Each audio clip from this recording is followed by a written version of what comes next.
I'm Josh with Prescott Sons. Just a quick update on one of our bathroom remodels. I hardly have opportunity to do this, but we are waiting on the inspector to come. As you can see, the pan is full of water.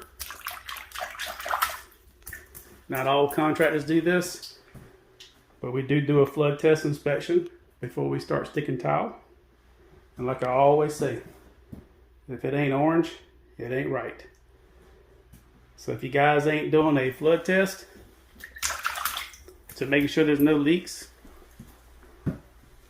you better be concerned.